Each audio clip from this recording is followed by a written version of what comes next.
Hi guys, welcome to our channel एटीटेक।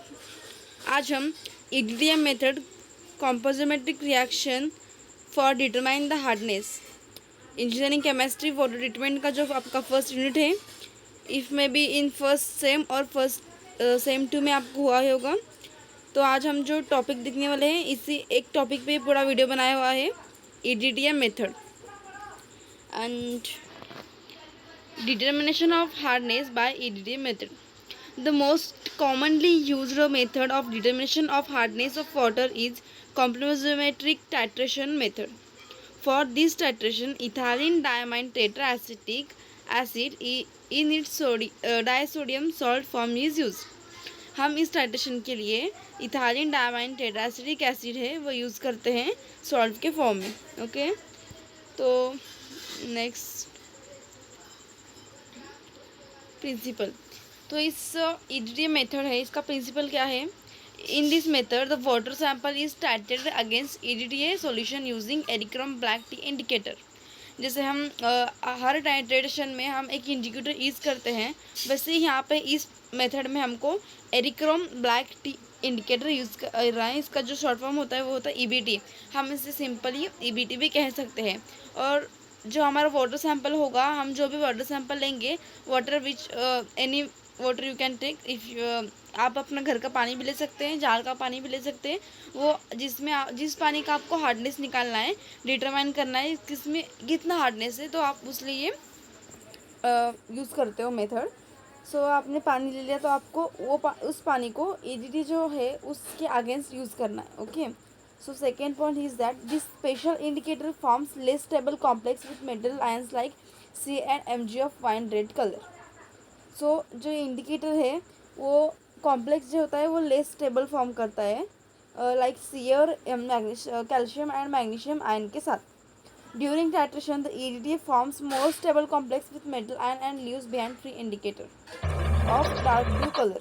Okay, so during titration, जब हम titration perform कर रहे होते हैं, जब जो ईडीटी होता है वो मोर स्टेबल कॉम्प्लेक्स छोड़ देता है, किसके साथ? मेटल आयन के साथ, विथ द फ्री इंडिकेटर के साथ वो अलग कर देता है, और जो उसका कलर होता है वो होता है dark blue colour. Therefore end point of titration is wine red to blue. जब हम टाइट्रेशन ख़त्म करेंगे, तब जो हमारा स्टार्टिंग में जब हम इंडिकेटर मिक्स करते हैं आपने जो सॉल्यूशन होता है, तब उसका जो कलर होता है वो वाइन रेड कलर होता है, because of the calcium and magnesium ions. After we will means हम जब टाइट्रेट करते हैं उस सॉल्यूशन को ईडीटी के अगेंस्ट, तब हमारा जो कलर होता है वाइन रेड से ब्लू कलर टर्न हो जाता है।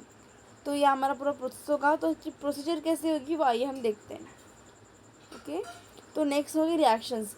पहले तो यहाँ पे मेटल आयंस हो गए, जैसे कि कैल्शियम एंड मैग्नीशियम, उसके साथ ईबीटी हमने मिक्स किया, फिर वो मेटल आयन और इंडिकेटर कॉम्प्लेक्स अलग कर देगा। ओके, ये फर्स्ट रिएक्शन है जब हम टाइट्रेशन अभी तक हमने नहीं किया है, बस उसमें हमने ईबीटी मिक्स किया हुआ है। आफ्टर अब हम टाइट्रेशन करेंगे तो उसके बाद वो क्या होगा वो देखते हैं प्रोसीजर में। ओके, तो first what is the procedure? rinse and fill the burette with 0.01 NDTS solution. तो हमें क्या करना है, जो ब्यूरेट है उसे उसे अच्छे साफ़ करके उसके अंदर उसमें 0.01 EDTA सॉल्यूशन फिलअप करना है। आपकी जितनी भी पिपेट होगी 25 ml में भी 50 ml और 100 ml as air pipette readings, and pipette out 10 ml of the given sample hard water. यहाँ पे जो मेरा ब्यूरेट था वो 25 ml का था, इसलिए मैंने 0.01 EDTA सॉल्यूशन लिया है, एंड पिपेट आउट करके 10 ml मैंने उसमें मिक्स कर दिया है। ओके, फिर उसके बाद जो होगा, add 4 ml of ammonia buffer solution and 1-2 drops of eriochrome black T indicator into it. तो जो हम फ्लास्क लेंगे उसमें हमने अभी जो आपका वाटर था वो लिया 10 ml। अब उसमें हमको ऐड करना है 4 ml of ammonia buffer solution and 2 drops of eriochrome black T indicator. And fourth जो स्टेप होगा, titrate this solution with 0.01 EDTA solution from the burette drop wise with constant shaking till there is change of wine red blue colour to blue. अभी हमने ये सब add colour लिया है, तो अभी हमें सॉल्यूशन टाइट्रेट करना है। तो इसके लिए क्या करना होगा, धीरे धीरे वो जो क्लच होता है उसे हम खोलेंगे, and with constant shaking drop wise जो ब्यूरेट में का सॉल्यूशन है उसके अंदर हम फिल करेंगे। तो जैसे जैसे हम शेकिंग करेंगे एंड वो जो सॉल्यूशन है वो उसमें गिरता जाएगा, तो जो वाइन रेड कलर का अपना सॉल्यूशन था वो चेंज होगा डार्क ब्लू कलर में।